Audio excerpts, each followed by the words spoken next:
prednisona tomou primeiro foi a Carla. Carla, você pode falar. Boa tarde a todos, boa tarde a todas. Eu acho que é mais a todas aqui, né? Acho que só tem mãe, não vi nenhum pai.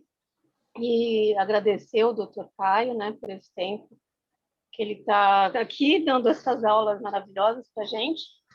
Então, doutora, assim, ó, eu tenho um filho de 15 anos, né? Ele tem diagnóstico de TEA com TDAH. Sendo que, assim, ele foi diagnosticado bem tardiamente, porque ele teve um quadro leve, sabe? O diagnóstico dele foi de 7 a 8 anos. A gente ficou sabendo que ele tinha TEA com TDAH. Ele começou, então, a tomar Ritalina. Foi a primeira medicação que foi prescrita para ele. E ele começou a ter tiques, sabe? Depois de 3 anos de uso da Ritalina. Aí o médico que acompanhava começou a dar risperidona. Aí a gente suspendeu a Ritalina e passou a usar a risperidona. Ele melhorou esse quadro de tiques, né, de estereotipias motoras que estavam assim, bem grave, e assim melhorou, né? Ficou mais calmo, mas atenção, concentração, ele ficou sem nenhuma, ficou bem difícil. Só que a gente não podia retornar o uso da Ritalina porque ela tinha dado esse efeito colateral nele, né? E aí, depois de 3 anos de uso da risperidona, ele voltou a apresentar esses tiques e essas estereotipias motoras, assim, de forma bem mais grave, assim, né? E aí o médico que acompanhava tirou. E aí hoje ele não usa nenhuma medicação. E aí, como ele não conseguia, assim, se adaptar a essas medicações, ele passou a usar o canabidiol. Então, eu queria saber do doutor qual a opinião, né? Do uso do canabidiol, o que o doutor acha? Bom, vamos lá. Nem a Ritalina e nem a risperidona vão, assim, tratar o tique propriamente dito. Hoje a medicina usa a risperidona para tratar tiques, tá? O tique e a estereotipia são coisas diferentes. O tique, ele aparece muitas vezes naturalmente, tá? Entre os 9 e os 12 anos de idade. Para quem não sabe, o tique são aqueles cacuetes que a gente tem, pode ser motor, pode ser oral, tá? O que acontece é o seguinte, quando eu tenho o cérebro com autismo, eu tenho o cérebro mais excitado do que o normal. Essa própria excitação, ela vai inflamar. Lembra da inflamação que eu falei que gera TDAH? Então, assim, a gente tem que saber se esse TDAH ele é inflamatório, ele é um TDAH de nascença, ou os dois. Porque eu posso ter uma piora do TDAH por conta da inflamação. O tique, eu sei que é um problema inflamatório. Tá? E o que acontece é que pelo estilo de vida que a gente vai levando, a gente está inflamando. E a gente acha que só tomar o remédio está tudo resolvido. E na realidade o remédio não cura e não trata nada. O que cura e trata é o estilo de vida que eu levo.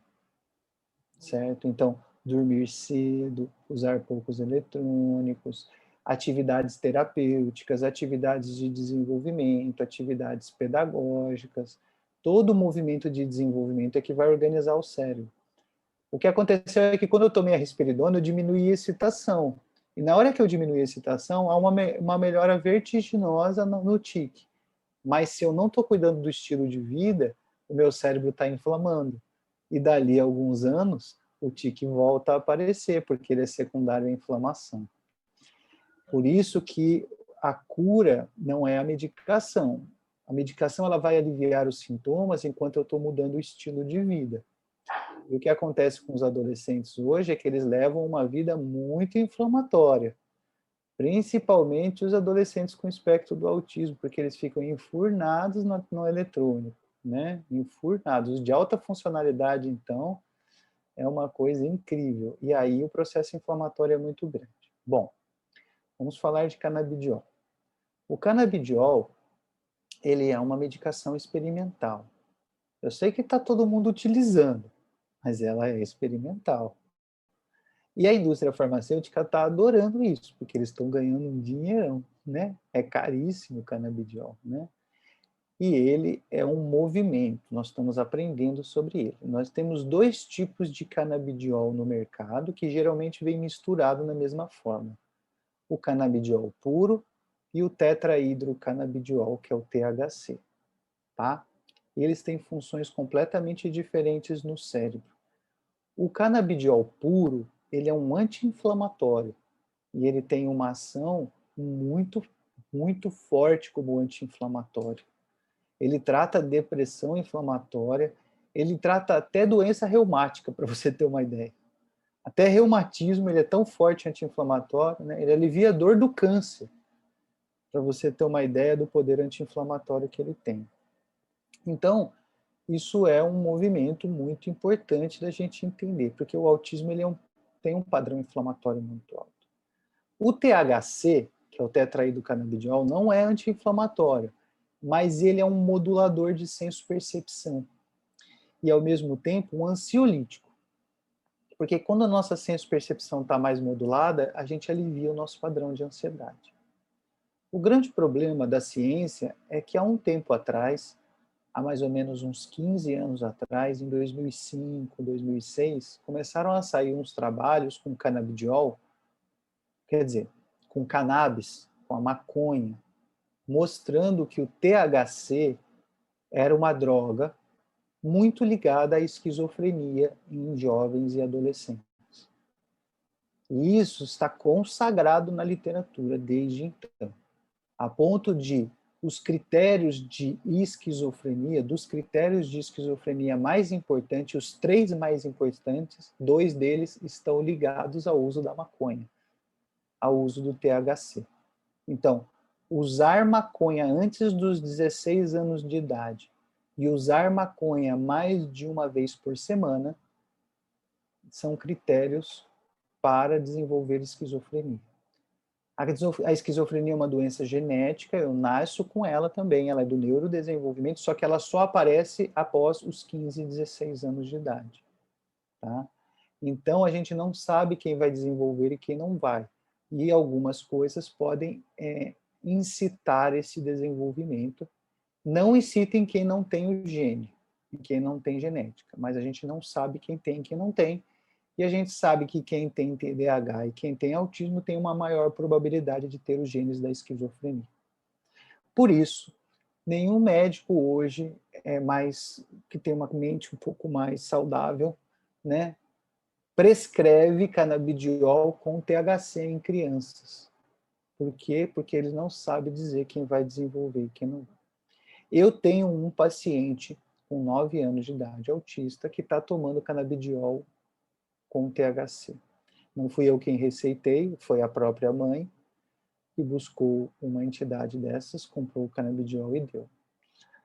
E a criança mudou da água para o vinho. Quer dizer, de todas as crianças que tomaram canabidiol que eu conheço, que foram muitas que passaram por mim, só essa teve aquela melhora muito grande que a gente vê, que ficou famosa na internet. E essa melhora é em decorrência do THC, porque o THC acalmou essa criança, tá? De uma forma como os medicamentos não acalmaram, mas ela corre risco de esquizofrenia. E a gente não sabe dizer se ela vai ter ou não. E a mãe sabe disso. Só que a gente não consegue tirar o canabidiol, porque a criança é outra criança quando ela está com canabidiol. Então, nesse caso, eu estou sustentando essa criança no canabidiol com THC e orando todos os dias, tá? Como médico, tenho que dizer isso, né? Porque eu não sei o que vai acontecer quando ela tiver 15, 16 anos de idade. Agora, o canabidiol sem THC, completamente sem THC, é o único que tem no Brasil aprovado, tá? Todos os outros esquece. Ele está nas farmácias. Foi o único que a Anvisa aprovou, porque a Anvisa conseguiu provar que esse não tinha nada de THC. Todos os outros podem falar assim, ó, 100% canabidiol sem THC. Tem um pouco de THC, tá? Por isso que a Anvisa não aprovou. E esse é o que está sendo estudado no Brasil, nas universidades, na USP, em todas as universidades, como sendo um medicamento só com canabidiol. Por quê? Porque eu posso estudar esse em criança, porque esse não tem risco de fazer esquizofrenia. foi esse que saiu o trabalho israelense, que a gente está tentando trazer no Congresso da Caminho Azul. Vocês vão poder participar, o Congresso da Caminho Azul vai ser em junho. A gente está trazendo num preço super popular para que todo mundo possa se inscrever. A gente vai trazer mais de 15 palestrantes de fora do Brasil, vai ser bem legal esse congresso. E vai ser online. Então, todo mundo vai poder participar.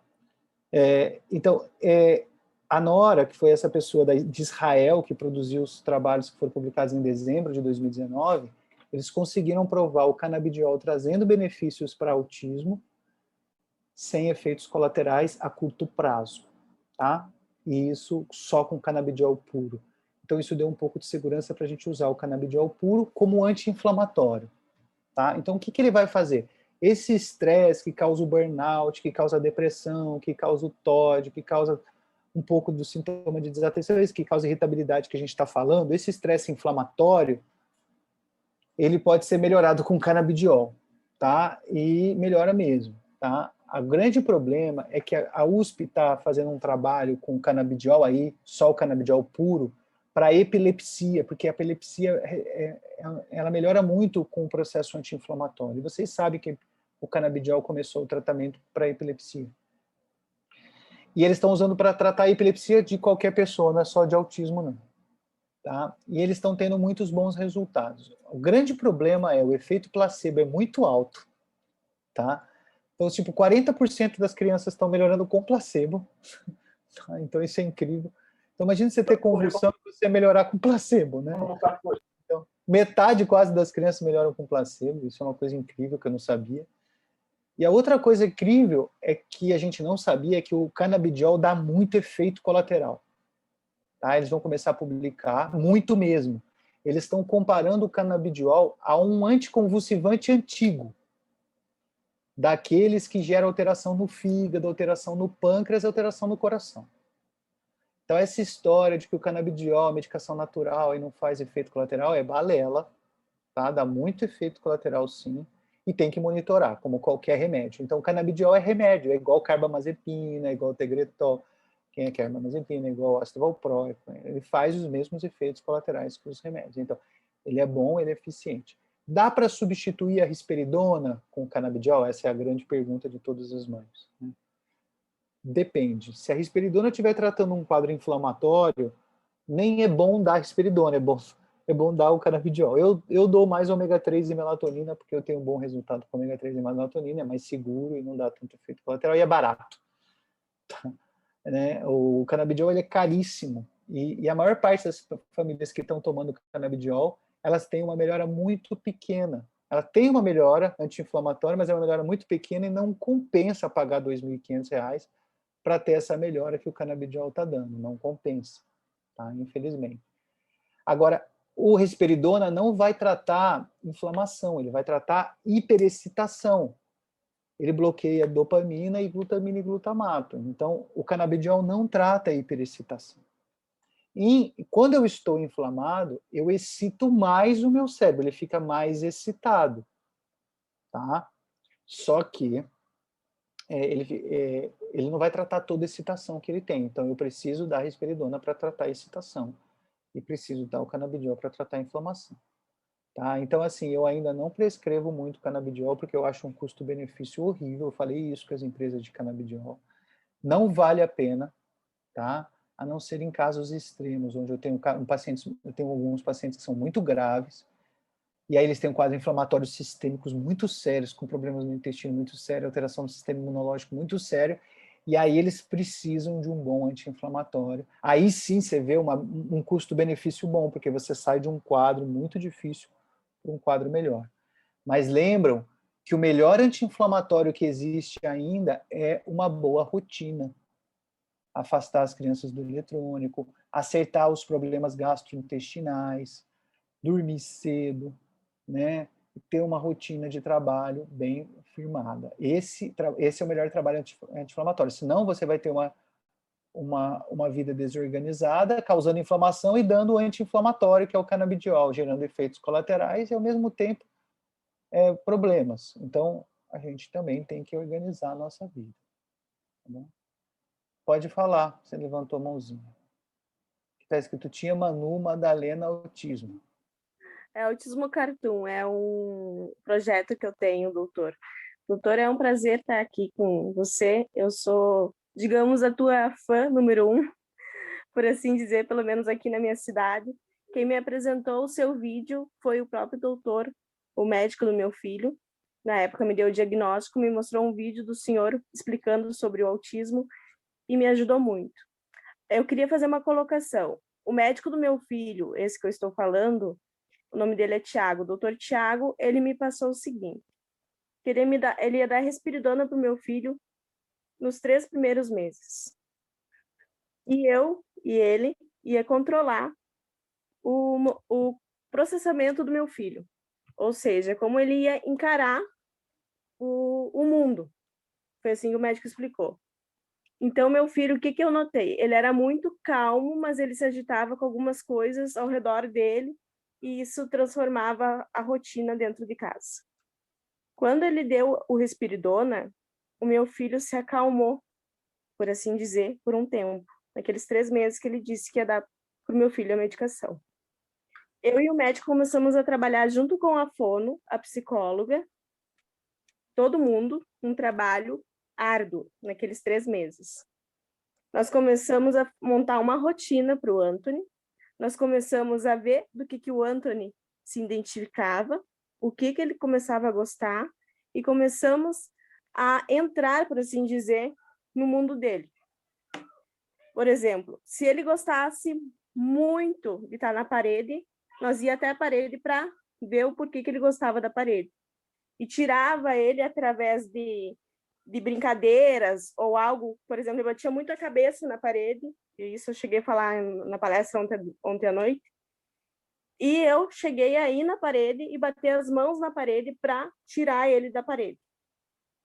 Tipo uma brincadeira, ele batia a cabeça, eu pensei, bom, ele gosta da parede porque a parede é gelada, a parede é a única coisa que ele consegue naquele ambiente se concentrar naquele exato momento, eu vou tirar ele da parede. E eu tirei através do passo da parte de bater na parede nas as mãos. E fiz uma brincadeira com ele e consegui tirar ele da parede. Esse trabalho foi um trabalho em comum acordo, em conjunto com esse médico. E nesses 3 primeiros meses ele deu risperidona, depois ele cortou risperidona.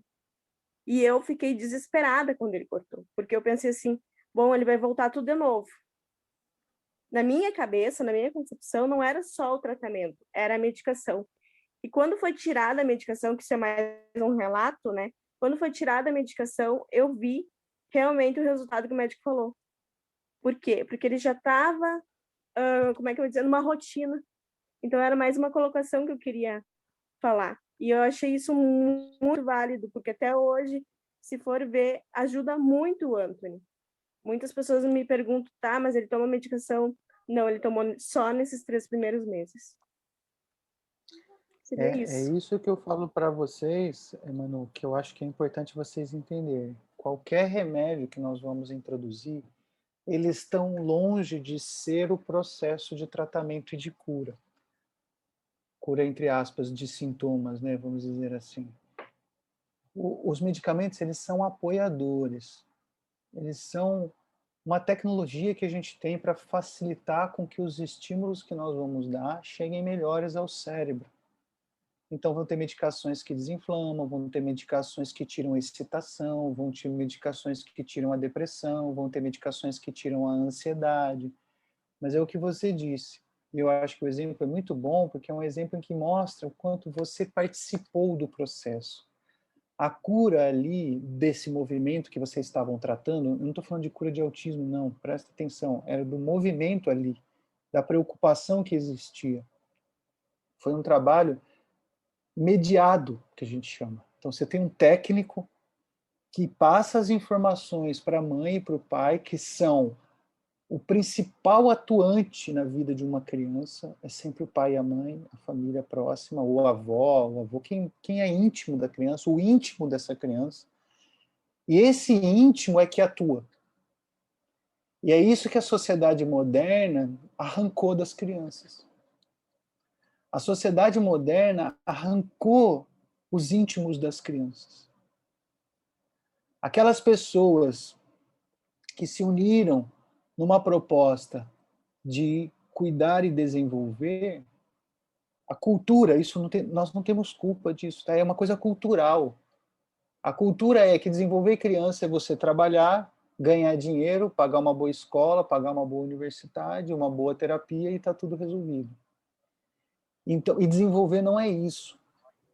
Tá? Nunca foi isso e nunca vai ser. E não é algo que o mundo moderno vai mudar. Isso é uma proposta de Deus. Quem inventou isso não vai deixar o braço a torcer porque a gente não quer. Ah, não, eu quero fazer desse jeito. O ser humano pode criar o contexto que for, o que ele vai gerar nesse caso é problema. Eu preciso das figuras íntimas para desenvolver uma criança. Por isso que às vezes quando eu vejo na casa, assim, por exemplo, a pessoa coloca assim, vou colocar 40 horas de terapia dentro da minha casa com o paciente. O ABA, Denver, sei lá. A pessoa pega um terapeuta, fica 40 horas com a criança, com o terapeuta, e o pai e a mãe nem vê a criança. Não vai dar certo. Não vai dar certo. Ele vai desenvolver? Vai. Mas ele vai desenvolver coisas mecânicas. Uma resposta mecânica. Eu tenho que desenvolver o amor. Eu tenho que desenvolver o contato com o ambiente. Isso que vocês estavam falando da música, do movimento sensorial cadenciado de bater, isso é movimentos sincrônicos cadenciados temperados com o afeto da mãe. Isso desenvolve. Então você estava lá, você estava compreendendo, você se rebaixou. Veja, você deixou fazer um movimento que tem lógica para você. Você falou, eu vou lá bater na parede com meu filho. Tá entendendo? Então eu fui lá e fui brincar de autismo com ele. Porque de lá eu tiro ele. Entendeu? Eu fui brincar daquilo que ele gosta. E aí eu interajo com ele dentro do movimento que ele gosta. E com técnica, aí eu vou trazendo ele para a integração da senso-percepção. Agora, eu ficar mandando meu filho parar, eu vou ficar dando bronca, eu vou ficar irritado. Aí, dali 10 anos, ele está fazendo TOD, por quê? Porque ele só recebeu porrada, só recebeu não a vida inteira. O que ele vai fazer? Vai falar não. Entendeu? Então, a gente tem que parar um pouco e entrar no mundo deles. E isso não é só para pacientes com espectro autista. Isso é para qualquer criança. A gente não tem tempo mais de entrar no mundo das crianças. Uma das mães que mais conseguiram benefício, assim, eu tive 2 mães que me marcaram muito, que não tinham condição de pagar tanta terapia, e elas resolveram, assim, quebrar a cabeça e estudar. Eu tinha uma mãe que o filho não falava. E ela, eu lembro, ela começou a se vestir de Homem-Aranha, porque ela via que o filho adorava Homem-Aranha. E ela começou a se vestir de Homem-Aranha. Isso, obrigado, né? Ela começou a se vestir de Homem-Aranha, né? Daniela, você está compartilhando a sua tela e a gente está vendo tudo.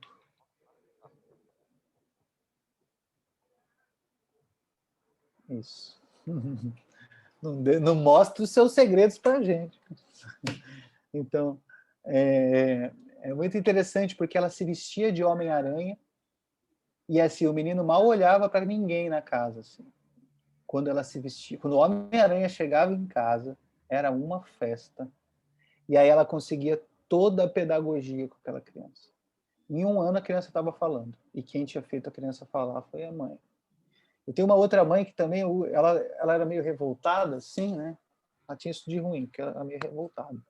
Mas ela resolveu, fazer todo o tratamento do filho. E ela começou a estudar. Eu não aconselho muito isso, não, mas é o jeitinho dela. Ela não tinha dificuldade de se relacionar com as pessoas, então é o jeitinho dela. Mas ela amava o filho foi a cura dela. O filho foi a cura dela. Era a filha, né? Uma menina, uma graça. Hoje ela está na escola. E o que essa mulher fez, gente? O que essa mulher fez foi incrível. Ela parou tudo na vida e foi cuidar da filha. Eu achei exagero, obsessivo, inadequado. Tudo bem. A gente não precisa entrar na patologia, né? Não precisa fazer de forma doente. A gente pode fazer de forma animada, alegre, feliz. Não precisa largar tudo que a gente faz. Mas ela fez. E hoje a menina está ótima. A menina está no ensino médio. Tá? A menina era uma autista grave, que balançava, ficava na frente do ventilador 24 horas. tá? E hoje ela está no ensino médio, parece uma criança típica. Tem as suas características autísticas, tem as suas características, mas ela está muito bem. E a mãe me liga chorando outro dia, porque num grupo de mães, as mães falaram para ela que ela não sabia o que era autismo, porque a filha dela não tinha autismo.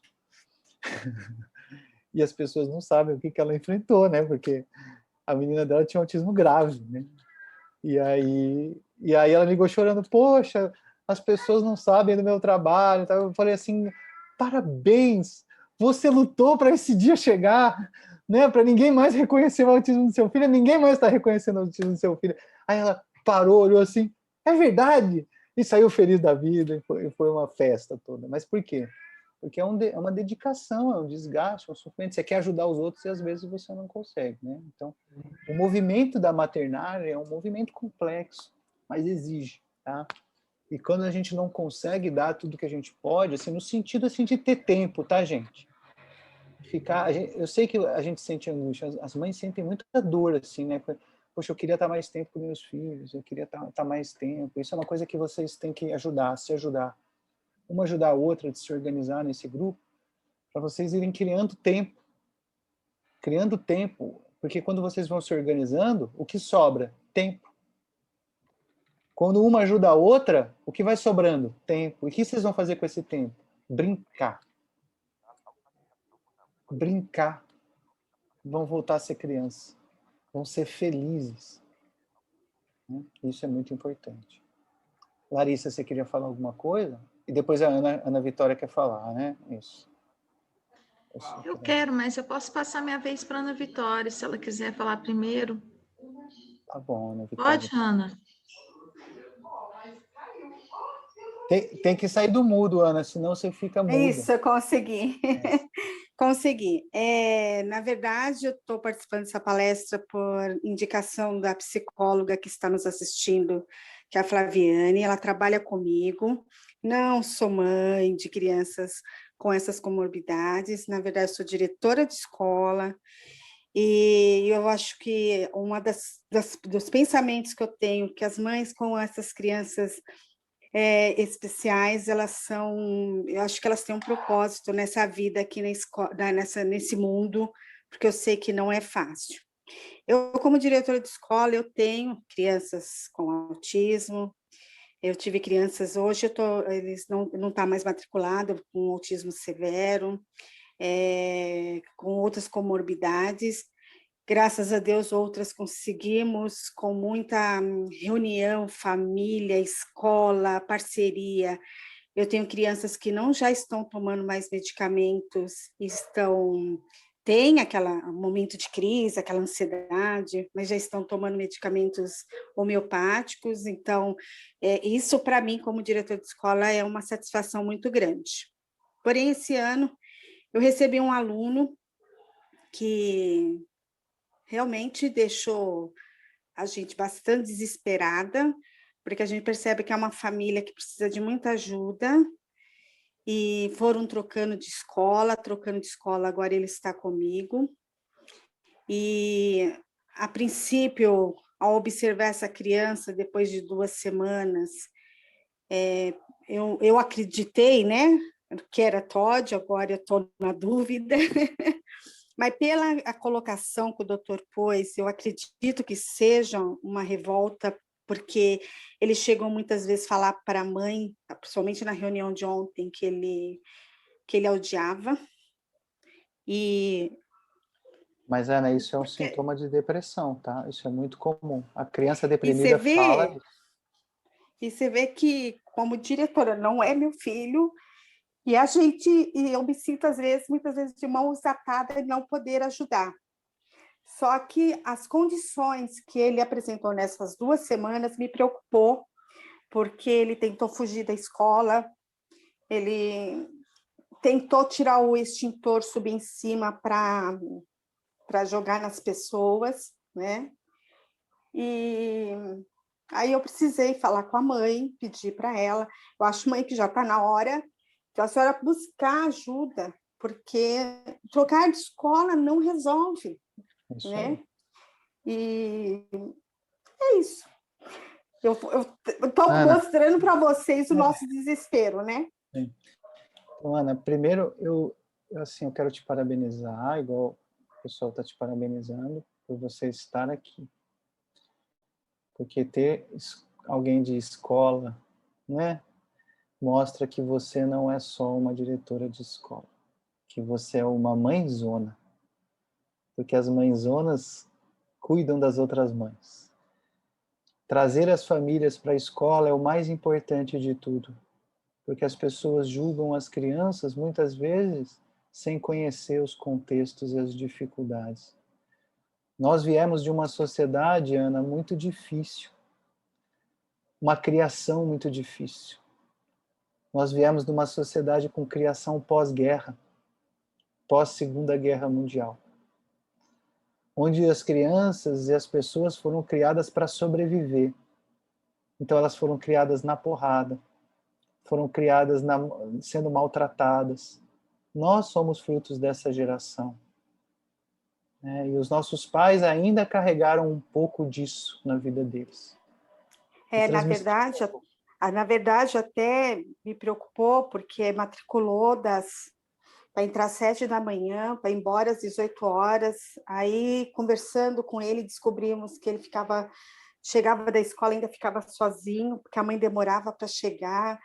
Então, aquilo foi dando um desespero tão grande que nessa última reunião que eu fiz com a mãe, que foi ontem, depois de todos os episódios muito difíceis que passamos, a ponto dele falar em se matar, em que nos odeia, e por mais, apesar que eu consegui tocar nele, ele nem deixava tocar, aí eu consegui fazer um carinho nele quando ele estava distraído. Chegou um momento que eu falei para ele: sabia que eu te amo?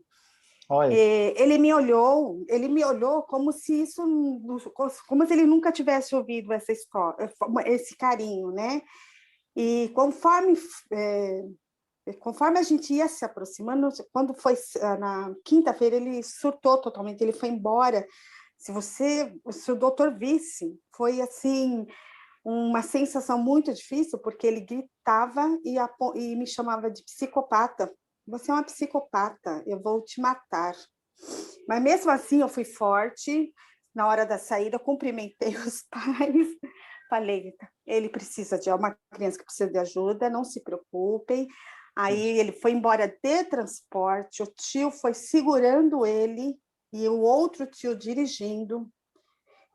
Então, quando ele chegou conversando com a mãe, em vários momentos eu percebia uma raiva da mãe que eu não conseguia entender. Então, eu não sei se eu tomei a atitude correta. Eu simplesmente falei para a mãe como ele estava correndo perigo dentro da escola com as atitudes dele. Ele deveria ficar online, assistir as aulas online com a presença dela, porque aí o senhor falou do tempo na TV, ele tem 9 anos. Mas ele não vai poder fazer online, não. Porque se ele fizer online, ele vai piorar a depressão, porque a tela vai inflamar ele mais. Ele precisa, sim, de acolhimento e de tratamento psiquiátrico. Ele precisa de tomar medicação para poder sair desse quadro. E o acolhimento, ele vai precisar do presencial, só que talvez uma sala especial para ele, pessoas que vão entender, ficar mais com ele. Não pode ter um lugar que tenha muita gente, que seja uma atenção especializada. Né? A sala, como nós estamos atendendo só 35%, e ele por ser integral, eu pedi para a mãe, primeiro nessa semana, pedi que ele viesse só no horário letivo, porque eu percebia, porque ele fica andando pela escola, e o tempo todo andando. Aí eu falei para a mãe na possibilidade de um atendimento terapêutico, alguém para acompanhá-lo, para ele conseguir. É que ele não quer mais usar a máscara, ele tira a máscara da professora. Então e os professores, por incrível que pareça, estão com medo também da pandemia, sendo obrigados a trabalhar nessa situação. Então, eu estou numa situação desfavorável também. É preferível que ele fique afastado ou que ele fique com um pedagogo, pode ser até um tutoramento por enquanto está a pandemia, alguém que apoie ele em casa. Eu pedi o mais rápido possível que a mãe mas não em tela. Não em tela. Interessante, é bom saber. O meu filho começou a ficar mais agitado nas últimas semanas, sabe? E apresentou alguns episódios bem tristes mesmo. E ele toma aripiprazol. Eu acho que a questão da exposição da tela, porque ele fica muitas horas assistindo a aula online, então já vejo aí um motivo, né? A exposição demasiada na tela, e ele começou a responder de forma mais ríspida e inflexível. Eu não estou vendo o doutor Caio, sumiu. De forma mais. Eu tô aqui. Ah, tá, já achei. De forma mais ríspida, começou a aumentar o tom da voz, mais inflexível. Falei, será que ele tá... Eu já tive escola, sabe, doutor Caio? Na minha escola, eu dormi com um autista, que era meu filho, e no outro dia eu tinha 50, e eu fiquei 3 anos com 150 alunos.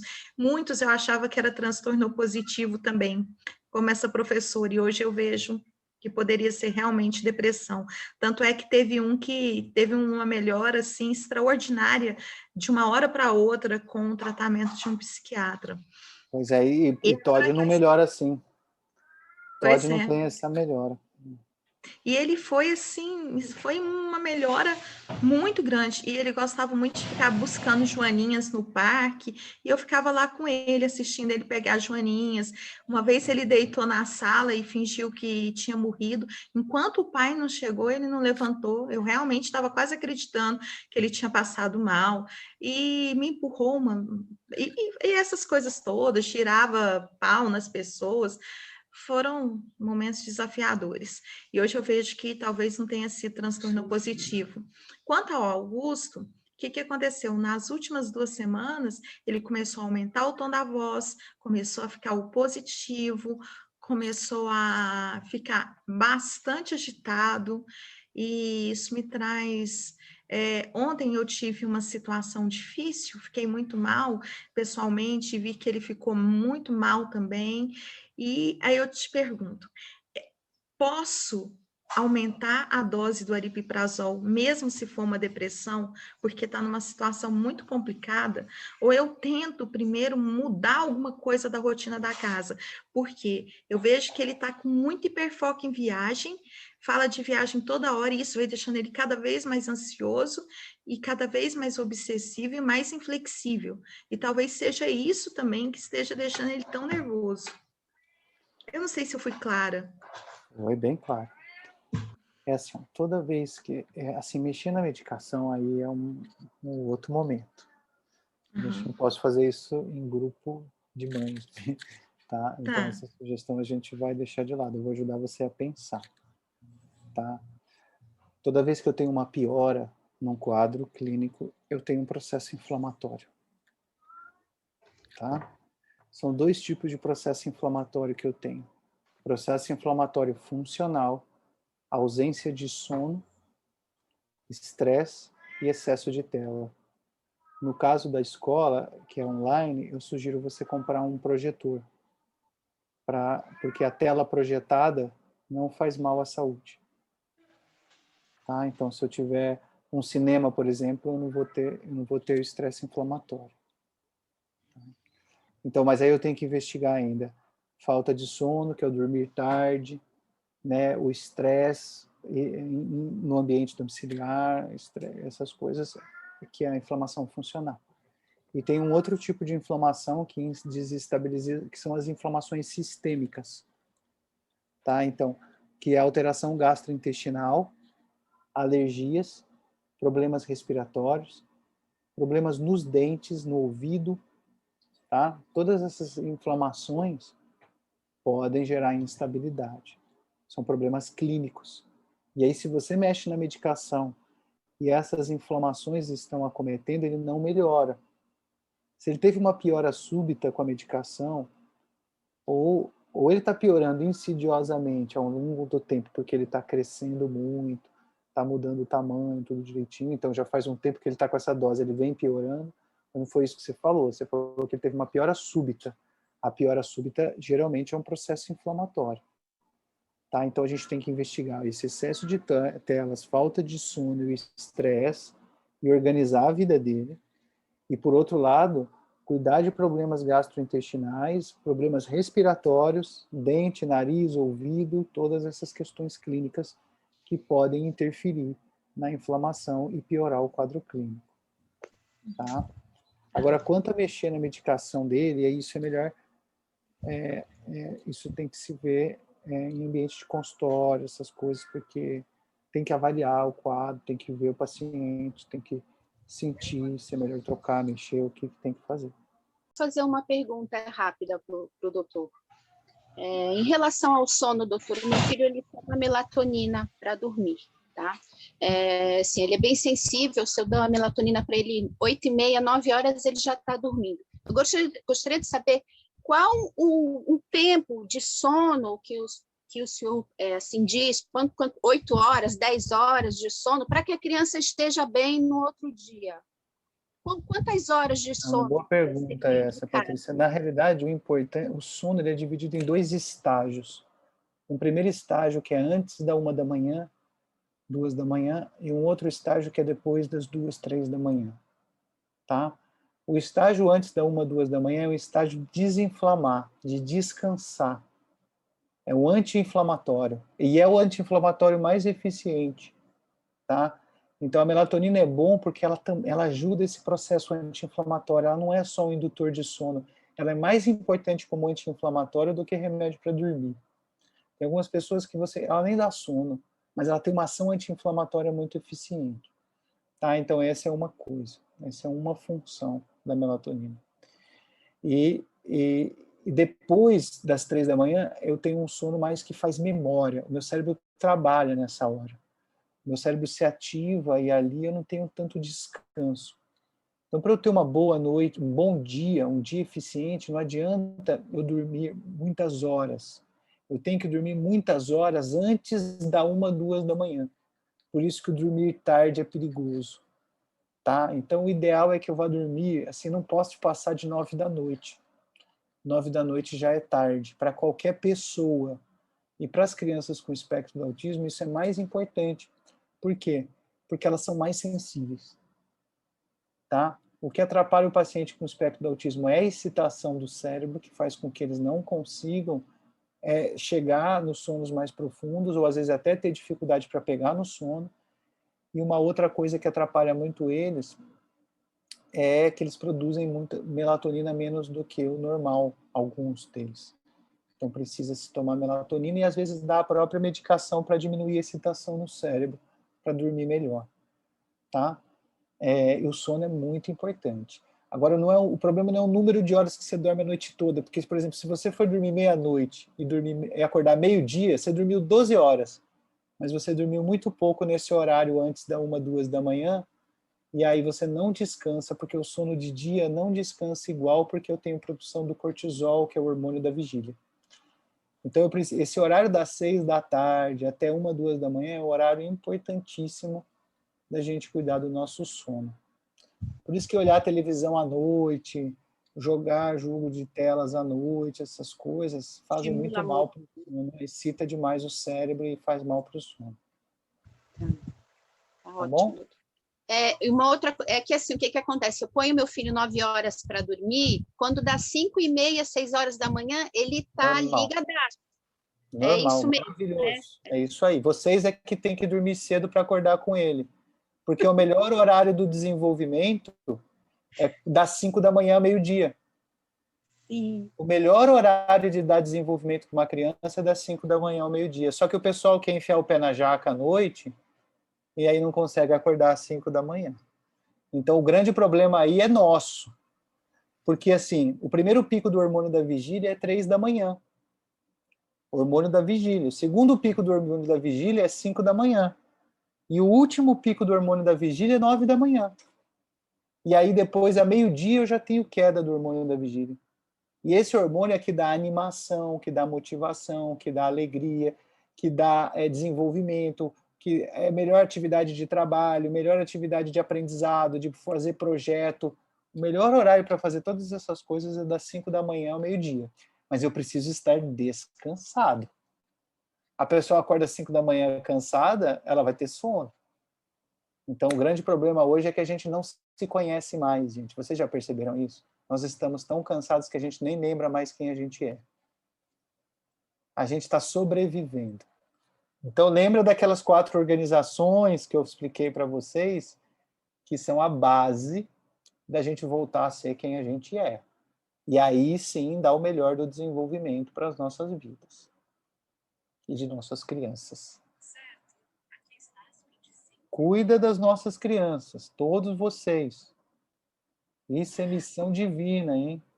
Como eu consigo Cuidem das acompanhá-lo, nossas- doutor? Eu gostaria de acompanhá-lo. É um Instagram? Como é que funciona? Olha, eu produzo meus vídeos mais para agora pela Caminho Azul, que é a associação que a gente criou para cuidar das crianças carentes.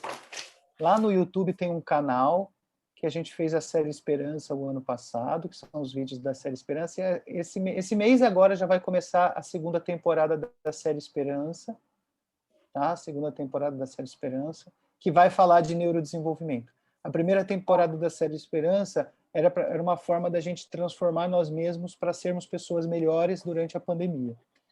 E agora vai vir uma nova esperança, que é a criação de um filho. Como desenvolver os filhos na melhor forma possível. Obrigada, então, doutor Caio. Sei que o senhor está, né, com o horário cheio. Obrigada, gente. Obrigada, doutor Caio. Obrigada, Dani. Obrigada a todas as mães. Tá? Até mais. Até a nossa próxima palestra. Doutor Caio, muito obrigada. Com Deus.